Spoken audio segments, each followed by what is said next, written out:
नमस्कार दोस्तों। अभी पीछे 14 मार्च 2025 की रात को दिल्ली हाईकोर्ट के जज यशवंत वर्मा के घर में आग लग गई। 12 बजे तक आग बुझा दी गई। फायर ऑफिसर्स और पुलिस को उनके घर में 500 रुपए के नोटों की 4-5 बोरियां जली हुए रूप में प्राप्त हुई। इस फैक्ट को ध्यान में रखते हुए सुप्रीम कोर्ट ने एक कमेटी बनाई। कमेटी ने अपना डिसीजन दिया, पब्लिकली डिक्लेयर करा, जज को तुरंत डिसमिस कर दिया गया। लेकिन कुछ ही दिनों बाद हाईकोर्ट में ट्रांसफर कर दिया गया। क्या ये सही है? सुप्रीम कोर्ट की कार्रवाई का हम सम्मान करते हैं और करना भी चाहिए। सुप्रीम कोर्ट का कॉलेजियम और पब्लिक इन्वेस्टिगेशन, इसमें कुछ मतभेद दिखाई देता है, कुछ तो गलत है। ये जांच के दायरे में क्यों नहीं आ सकता और ये जांच के दायरे में क्यों नहीं आना चाहिए? जबकि फैक्ट ये है कि कैश स्कैम पर आज तक इफेक्टिवली कोई कार्रवाई नहीं हुई है। इसमें एक सीनियर जज शामिल है और अगर ये सच है कि 14-15 करोड़ रुपए का कैश है और जज के घर में जली हुई नकदी मिली है, तो कैश की अकाउंटेबिलिटी नहीं है और ये मामला 14 मार्च से शुरू होता है, तो अब तक 22 से भी ज्यादा दिन हो चुके हैं। तो फिर सुप्रीम कोर्ट ने इस मामले में अब तक कुछ क्यों नहीं किया? अगर ये मामला ऑनरेबल सुप्रीम कोर्ट और कॉलेजियम की नॉलेज में लाया गया था और अगर ये मामला सीजेआई संजीव खन्ना की अगुवाई में है, तो फिर कॉलेजियम ने इस पर अपना जजमेंट डिले क्यों रखा? इलाहाबाद हाई कोर्ट में ट्रांसफर करने का फैसला कर दिया गया। भारत का सुप्रीम कोर्ट क्या कर रहा है? Allahabad high court bar association ने भारत के सर्वोच्च न्यायालय से कहा है कि हम कूड़ेदान नहीं है और हरीश साल्वे ने भी इलाहाबाद हाई कोर्ट का फेवर करा है।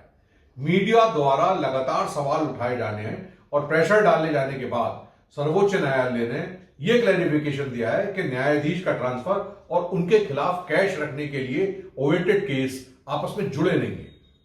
इस पर यकीन करना मुश्किल है क्योंकि घटनाओं के घटनाक्रम और फैक्ट्स के एक नॉर्मल आउटलुक से मैं इस डिसीजन पर पहुंचता हूं कि सुप्रीम कोर्ट इस मामले में बहुत ही डिसीसिव तरीके से डिसीजन लेने की जरूरत थी, जो कि उन्होंने नहीं किया। फॉर्चुनेटली भारत के सुप्रीम कोर्ट ने ऐसा नहीं किया और यही मीडिया को इंटरफेयर करना पड़ा। जब लेजिस्लेचर ने इंपीचमेंट की मांग पर अभी तक अपना मन ही नहीं बनाया और जब जुडिशरी भी अपने पैर पीछे की ओर खींचती दिखाई पड़ती है, तो केवल मीडिया, जो कि फोर्थ पिलर है डेमोक्रेसी का, उसी ने रास्ता दिखाया। मामले में ऑप्शन इमीडिएट सस्पेंशन, रेजिग्नेशन या इमीडिएट इंपीचमेंट होना चाहिए था। दिल्ली के फायर ऑफिसर पर, जो कि एक बहुत छोटी सी कड़ी है, सुप्रीम कोर्ट में करप्शन से जुड़े मामले में बोलने के लिए बहुत प्रेशर होगा और अल्टीमेटली ये मैटर खत्म हो जाएगा। हमें इस बारे में प्रैक्टिकल होना होगा और ऑनरेबल हाई कोर्ट को कॉलेजियम सिस्टम की एम्बिग्यूटी और सीरियसनेस, इफेक्टिवनेस पर हमको सोचना होगा। इस कॉलेजियम सिस्टम ने देश के लोगों को डिसअपॉइंट किया है। इसमें जजेस का कंट्रोल नहीं है, केवल जजेस का औरों पर कंट्रोल है। इसमें कोई अकाउंटेबिलिटी नहीं है। Public, society, citizens, members of India, इन सबको न्यायपालिका, जुडिशरी के कार्यों को निगरानी करने का हक है, ठीक उसी तरह जैसे कि जुडिशरी का हर किसी के कामों को निगरानी करने का हक है। इस मामले में जुडिशरी को अपने प्रति high standard of justice, propriety, ethical conduct, righteousness लागू करना चाहिए। आज का collegium system corruption, nepotism, unnecessary interference in governance, non transparency, non accountability, delayed decision से अफेक्टेड है। Justice delayed is justice denied. न्याय में देरी न्याय से वंचित होने के समान है। लोगों को न्याय चाहिए अदालत से, तारीखें नहीं। कॉलेजियम में clarity, technical advancement, accountability, appointment के साथ साथ बहुत सारे इंप्रूवमेंट की जरूरत है। जजेस भगवान नहीं है, वो लोक सेवक हैं, पब्लिक सर्वेंट्स ही हैं। उनके मिसकंडक्ट पर उन्हें पनिश करना भी चाहिए, तभी डेमोक्रेसी की व्यवस्था में जनता का विश्वास होगा।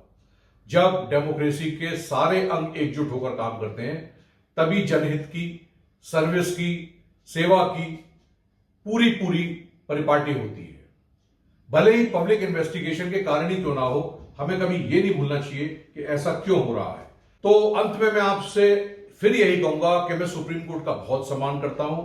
मैं इस देश का एक जिम्मेदार नागरिक हूं, परंतु ऐसी चीजें जो हमारे सिस्टम को वीक कर रही हैं उसमें थोड़े इंप्रूवमेंट के लिए हम सबको आना चाहिए और हमारे सीनियर पॉलिटिशियंस और हमारे सीनियर ब्यूरोक्रेट्स और सीनियर जजेस को इस देश के बारे में सोचना चाहिए, इसकी मासूम जनता के बारे में भी सोचना चाहिए। नमस्कार।